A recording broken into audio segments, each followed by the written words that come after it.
الرمان فاكهة ولا علاج ولا الاتنين مع بعض؟ الناس متعودة عليه، بس عمرك ما سألت نفسك هو ازاي فاكهة شكلها شبه قنبلة جواها جواهر شوية لؤلؤ تبقى علاج للكبد وللقلب وللبشرة، رجالة وستات، وكل ده واحنا فاكرينها مجرد عصير. النهاردة هنفك شفرة الرمان، واللي هتسمعه عمرك ما هتتوقعه ولا سمعته قبل كده. انا اقول لك حاجة يمكن تزعل شوية، احنا كشعب بنحب الرمان بس بنفهمه غلط. بالنسبة لنا الرمان يا اما عصير نتفشخر بيه، او نجيب الرمان ونرشه على السلطة، على الاكل، على مندي، حاجة شكلها حلو. لكن الحقيقة الرمان ده مش فاكهة، ده مشروع قومي صحي لوحده.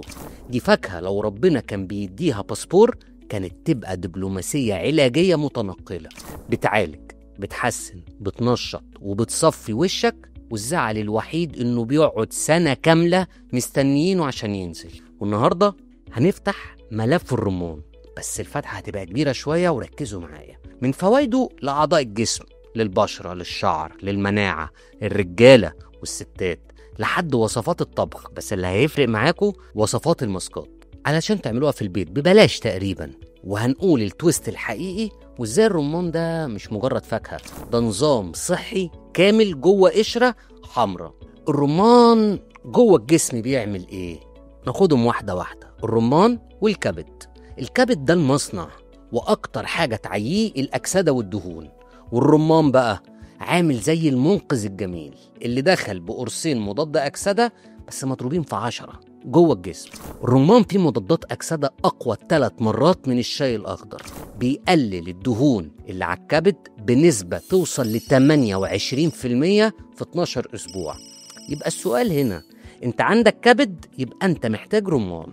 طيب الرمان والقلب، في تجربة اتعملت سنة 2019 وعملوا اختبار على 51 شخص عندهم مشاكل في الشرايين، يدوهم عصير رمان يوميا لمدة 12 أسبوع. النتيجة انخفضت الدهون الثلاثية اللي هي الترايجليسرايدز 17%، وزادت سيولة الدم الطبيعية، وضغط الدم قل في بعض الحالات من 10 ل 12 درجة.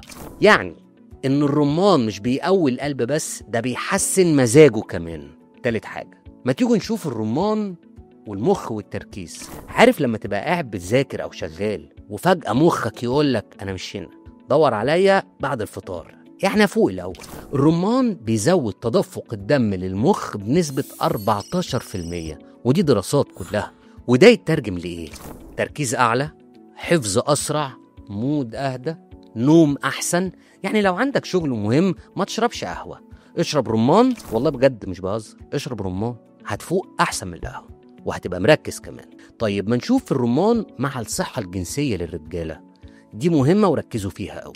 بيزود هرمون التستوستيرون بنسبة من 15 ل 20% بعد 14 يوم.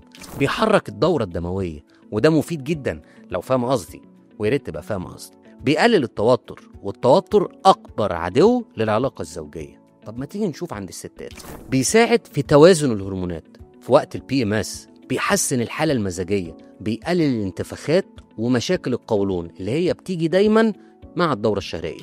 في تويست، الرمان مش فاكهة رومانسية زي ما الناس بتقول، لا دي فاكهة هرمونية، يعني بيفهم الرجالة والستات أكتر من الرجالة والستات بيفهموا نفسهم.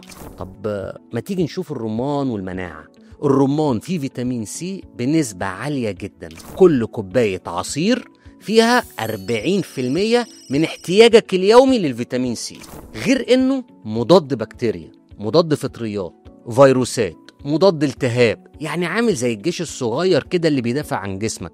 لو ابنك بيتعب كتير حط له رمان في اللانش بوكس وخليه سر بيني وبينك كده، شوية رمان صغيرين كل يوم في اللانش بوكس. طيب اللي انتوا مستنيينها، الرمان والبشرة ظروفهم ايه مع بعض؟ تعالوا بقى وركزوا شوية. ده بقى المكان اللي الرمان بيستعرض فيه عضلاته. ليه؟ فوائد الرمان للبشرة كتير قوي، وبتفرق مع الناس الاويل سكين، الناس اللي بشرتها دهنية. يعني بيقفل المسام، يعالج التصبغات، بيفتح البشرة من 2 ل 3، بيعالج آثار الحبوب، وبيقلل التجاعيد، وبيشد البشرة، وبينظف الخلايا الميتة، يعني بيشيل الجلد الميت. تعالي بقى اقول لك سر كده عن الرمان، بس المره دي مش الرمان نفسه، قشر الرمان للبشره. نركز مع بعض. هنقشر الرمان ونجيب قشره ونجففه، نسيبه بره لحد ما ينشف، وبعد كده نطحنه. ناخد من اللي احنا طحناه معلقتين، وعليهم معلقه زبادي، ونص معلقه زيت زيتون، ونص معلقه عسل، وكم نقطه ليمون كده. الكلام ده هنخلطه مع بعض ونفرده على الوش ونسيبه 20 دقيقه، ويتغسل بميه فتره. وبعديها بصي في المرايه وبعتيلي وقوليلي رايك ايه. النتيجه اللي انت هتشوفيها هغششها لك دلوقتي. التفتيح هيحصل زي ما قلنا من درجتين ل3. النضاره بتاعت البشره بتختلف بطريقه رهيبه. شد اكنك حطيتي بوتوكس، وطبعا اكنك عملتي سكراب لانه بيشيل الجلد الميت. الماسك اللي احنا قلناه ده هنكرره مرتين في الاسبوع. ينفع لمين؟ ينفع لبنت بتروح جامعه، ست طالعه فرح، راجل بس طالع ديت. والله ينفع للرجاله عادي، ما الرجاله بشر برضه مش صاج يعني. طيب ما تيجي نشوف الرمان للشعر هنبص عليه ونشوف هيعمل ايه. انتي اوكسيدنت، يعني الرمان مليان فيتامين سي وايه. يعني بيعمل ايه في الشعر؟ بيمنع التساقط، بيقوي البصيله، بيحسن الدوره الدمويه اللي رايحه للفروه، بيقلل القشره، وبيدي لمعان طبيعي للشعرايه. تعالوا بقى اقول لكم على المره دي ماسك بس للشعر مش للبشره. احنا قلنا بتاع البشره، تعالوا بقى نركز. الماسك بتاع الشعر هنعمله ازاي؟ هنجيب معلقتين كبار زيت زيتون ومعلقه زيت جوز هند. فاكرين البودره بتاعت قشر الرمان؟ هنجيب منه معلقه كبيره ونقلبهم مع بعض، وبعد كده ناخدهم ونبتدي ندعكهم على فروه الراس ونسيبهم من 10 ل 20 دقيقه، يا ريت لو 30 دقيقه. وبعد كده يتغسلوا، بس يتغسلوا بميه فتره، ولو هنستخدم شامبو يبقى شامبو سلفيت فري. النتيجه بقى اللي انتم مستنيينها ايه من الماسك ده؟ شعر تقيل بيلمع اكتر، ريحته مختلفه ومنعشه. ليه؟ عشان مضادات الاكسده ومضادات الالتهابات وانتي فايرال وانتي بكتيريال، فبيضيع اي ريحه موجوده في فروه الراس. كل الكلام اللي قلناه على الرمان كلام حلو جدا. طيب ما تيجوا نشوف مشاكله.